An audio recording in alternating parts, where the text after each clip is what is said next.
Ready. Play. So here we are to talk about Iga Swiatek against Danielle Collins. It's the 9th time that they're going to meet. It's the first time, though, since they played each other at the Olympics last year. At that point, Brenner, I would say it felt like a pretty familiar rivalry. A lot has happened since August of last year for both players in so many different ways. It's a rivalry that I thought, if you'd have asked me a year ago, I thought this could have been something that we'd be talking about for years, perhaps as a rivalry for one reason or another. And yet, probably since August of last year, I know they haven't played. It just feels a completely different situation now than it would have done almost a year ago. Yeah. I mean, I don't know how much we'll get into it, but you're right. These two are familiar with each other in one way or another, and I think you're right. There is a little bit of a rivalry there, just given kind of the tension, let's say, between the two, or one way or the other. But from a tennis perspective, it's there's been some tight ones, but there's been other times where it's very one way traffic, and Iga is dominating. So yeah, it definitely feels different though. Almost a year since they last played.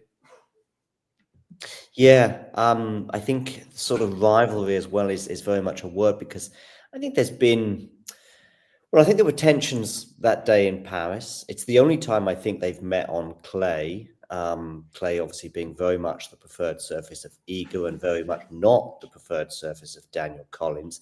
I also think the other big difference really is going into this match, as many as there have been questions about Iga's form in the last 12 months, not been not won a tournament at least since the French Open of last year, which is just incredible to believe in so many ways. And yet, where was I going with this, Brenner? Danielle hasn't panned out, is what you're going to say. Right, exactly. Yeah, so, gotcha. And yet with Danielle, she's kind of just sort of disappeared from the upper echelons of tennis over the last sort of 9 months, that kind of make this a very different matchup to what it would have been, like I said, a year ago. And yet, if we think about 2024, the spring of 2024 and Miami being the crescendo in so many ways, but her form really, even through Madrid at times, I remember, I think she lost to Sabalenka there, of course, who's, pretty much the queen of the Spanish capital in so many ways. And yet she pushed her. It was an excellent match.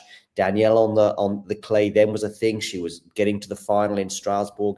And yet probably pretty much from that sort of Strasbourg final onwards, and certainly since that Olympic run that she had, it doesn't feel as though she's the same threat to the tour. She might be a threat on any given day, but it does feel a bit more like Danielle Collins is not. We're not talking about her in terms of winning titles.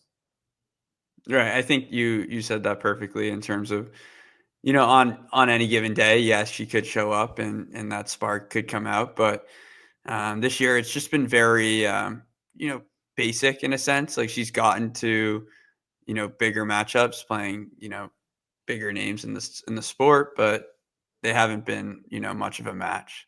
So that's just kind of how her season's been. Miami being special to her, gets an opportunity to play Sabalenka 4-4, which is, not bad, but, not really pushing her. And then same thing in Charleston, in the States, a meaningful tournament, given that this should be her last year. I mean, that was something that we needed to mention with last year going so well. She was supposed to retire and then ends up coming back for another. So yeah, it just hasn't had the same feel in terms of, like you mentioned, there's not really a threat. I don't really see her as a contender. No, she might have one more tournament this year, for example, where she's just, she does put it all together for 7 or maybe even 14 days. And of course, the US Open, I think, is very much probably where Danielle Collins fans would love to see that peak sort of from her. Regarding Iga, by the way, and it's actually with Daniel as well. So I think Daniel is 7-5 for the year.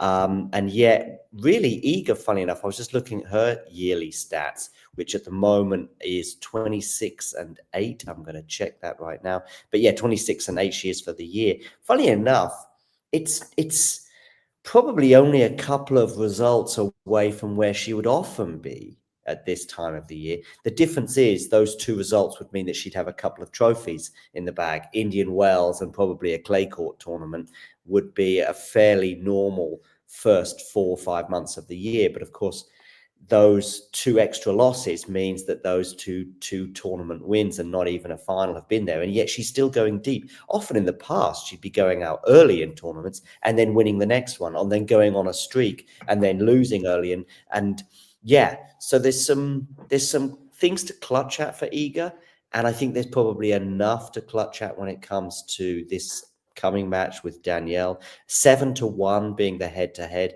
If this was on a quick hard court, I may be going, you know what? Danielle does have the tools to trouble Iga.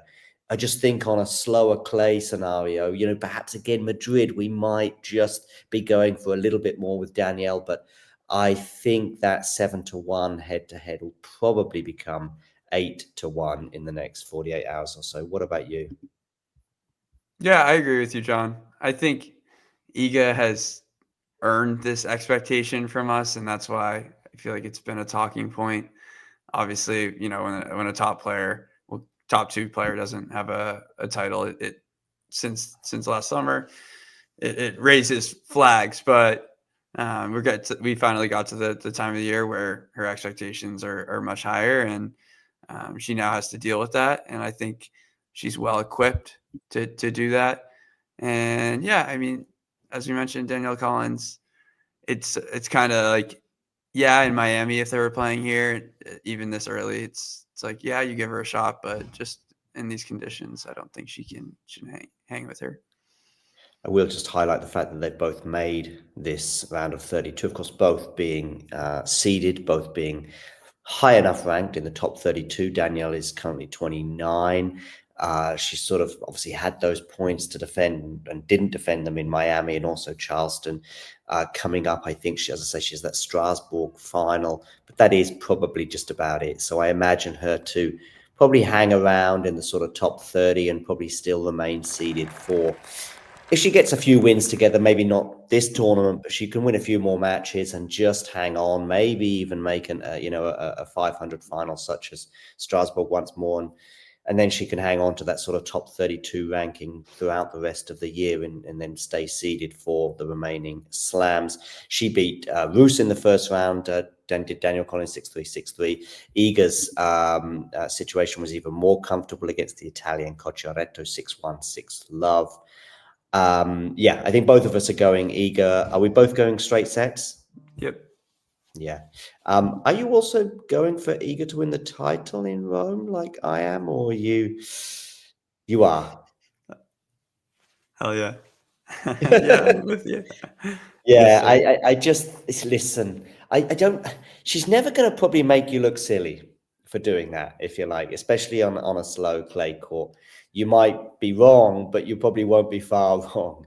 I just think, again, the final that she hasn't been to, if you ignore the United Cup since the French Open last year, that seems well within her grasp. Of course, I know you could have said the same about Madrid, but then she comes up against Coco, and she did kind of explain that in her press conference of the day, and just saying how that maybe she was a bit fatigued, she got a bit frustrated with herself, and these scores can happen. It's not, maybe the score line looks worse than the reality, but then of course it then compounds what we've already seen. If you want to add anything to that before we wrap up this preview.